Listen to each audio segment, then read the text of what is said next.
So I am a sales and business development partnership leader. I've had about 9+ years of experience, specifically servicing SMB, mid-market, and very recently enterprise customers in the B2B space.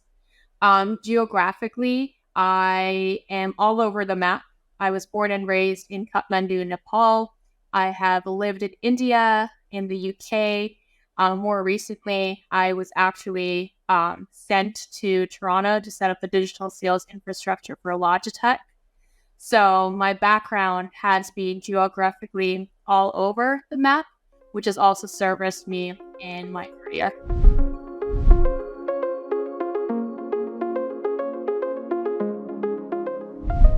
So I was part of the pioneer business development and sales team of Logitech's video collaboration group, which was sort of the stepchild of Logitech because it was the only group that was merely focused on B2B, whereas the rest of the products and business groups were focused on consumer only. So that was the group that went from $100 million to about $1 billion within 2 years of me starting there. There are a couple of reasons why I think the company decided to focus on B2B specifically for this business group. Some of the key things that comes into mind is revenue concentration and thinking about account versus users. So, when you're thinking about a Logitech mouse or a Logitech keyboard, there's a lot of personalization and there's a lot of uniqueness to these products that caters towards individuals. But, we are not essentially able to convert these users on a yearly basis or on a quarterly basis. So when you're kind of thinking about retention of these users, the best way to do this would be to think about it from a B2B sense and move them along to a B2B model where it's the company buying for their users versus the individual users that are coming to our website and purchasing. So that was sort of the decision and the reason why an organization like Logitech decided to switch to B2B.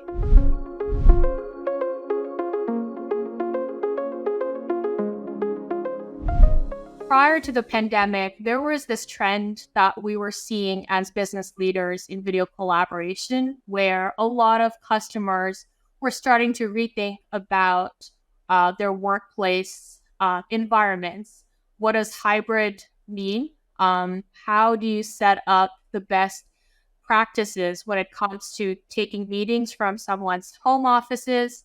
What does video collaboration look like if you are a global company that has regional offices, say in Toronto, in Saudi Arabia, in India? How do you connect them? How do you give everyone the same ability to connect, talk, right, and have a very clear video ability across these countries and regions? So we were starting to pick up on these trends way before the pandemic. And so as thought leaders in this space, we thought it was our job to essentially bring this to our customers that were slowly buying video collaboration, not like a huge amount. They did not standardize on, webcams or headsets, but they were buying a few conference cameras, a few headsets here and there.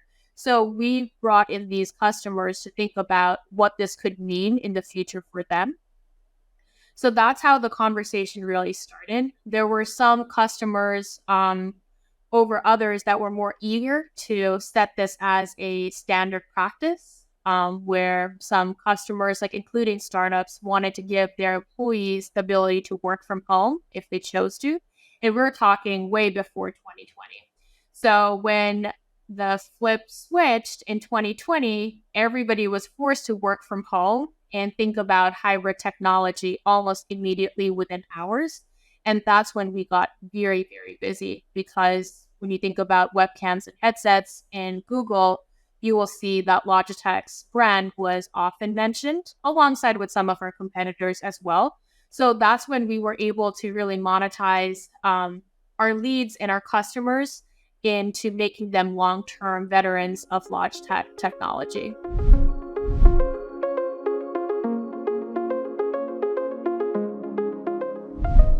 Yeah, I think The hardest thing for a company, including at Logitech, was to really switch the company's mindset from building really great products. So, the product market fit and thinking about how do we design these products? How do we go from there to growing a fantastic business growth model? It's an evolution that I think every business has to embark on during their scaling journey. And that's what we also were doing. And it was a challenge because when you are doing a certain thing a very long time and doing super well, the transition to do something completely different is hard. So, when you kind of think about it for a B2B company, trying to do what we did, whether it's a startup, whether it's a mid market, or whether it's a large company, I would start by reaching out to your personal network, looking for people who match your customer profile, and kind of going the traditional sales route, which is outbound strategies, and being a little strategic about this. This is sort of like the first way of how customers can think about B2B and how they can set the foundation for a very successful business organization.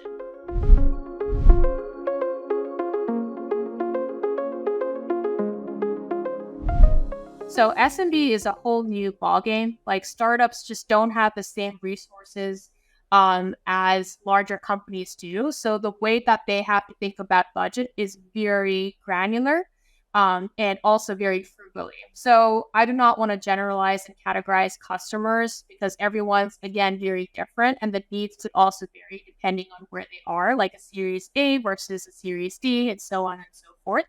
So it is really important to prioritize the needs of the business with corresponding software, as you mentioned. So for a startup where there is no sales team, there's no sales infrastructure, but they need to get their first client, the CEO or the CTO often becomes the salesperson. So when that happens, and there's a lot of startups that, we have experience with that have that sort of CEO, a salesperson, a CRM software could not be necessary for them.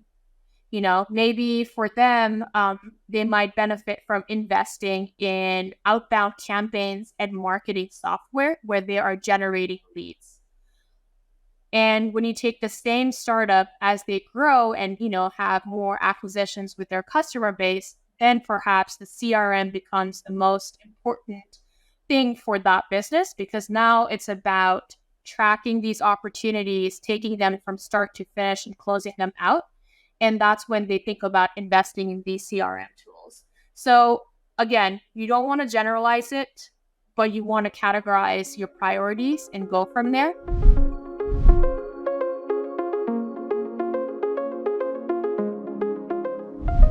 For SMB, again, I think the first thing to think about is reaching out to your personal network, looking for people who match your ideal customer profile.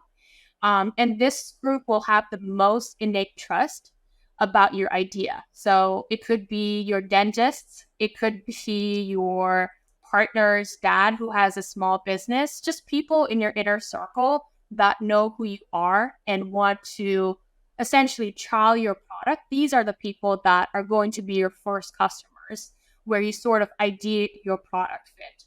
So I would, give this advice to startups by saying, start by reaching out to your network, looking for these people, and then go cold outbound and be strategic with it. The other option for startups is also looking at their investors network and tapping into that network to see who other customers, they could essentially help. And then participating in relevant communities and networks. So there's a lot of groups out there, some people, even my customers, sit and are getting a lot of information in Reddit, for instance. There's now all these Slack communities out there that customers are sitting and kind of looking at other products and what's in the marketplace. So try to participate in these relevant communities because that's where you kind of get organic leads. And these could be your foundational customers for your sales force.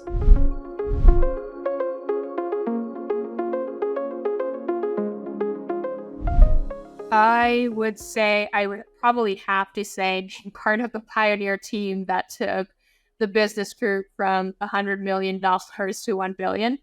Because that just stands out in my profile. And when I'm talking about recent experiences, that's something that, I always mention. Because it was a whole team effort, the way that we were able to get to that 1 billion.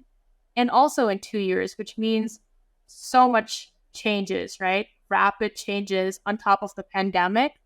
And so you had to wear different hats. You had to go back and rediscuss strategies over and over again, also all virtually. So it was the hardest thing that I've ever done, but also the proudest when you kind of go back to my experience.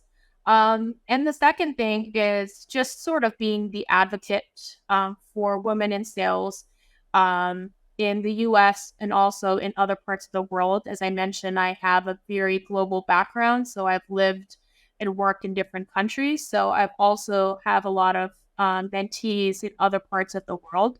So, I always think about the next generation. I think about what I can do for that generation that I was unable to find for myself, or things that I've learned recently that I know would be a benefit for a salesperson that's just starting out.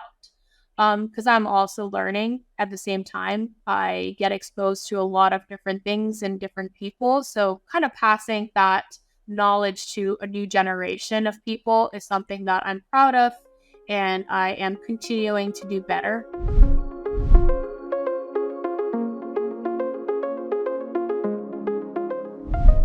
There are a lot of companies and individuals that talk the talk of sales inclusion and diversity, but very rarely have I seen companies that actually walk the walk.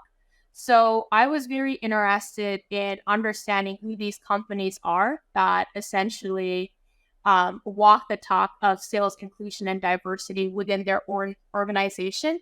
And that's how I stumbled upon Cynthia Barnes, the CEO and founder of NEWSP, where they were also dedicated to promoting diversity, equity, and inclusion as the main centerpiece of sales, which is how the two of us sort of decided to think about this on a larger national level and say, how do we measure success?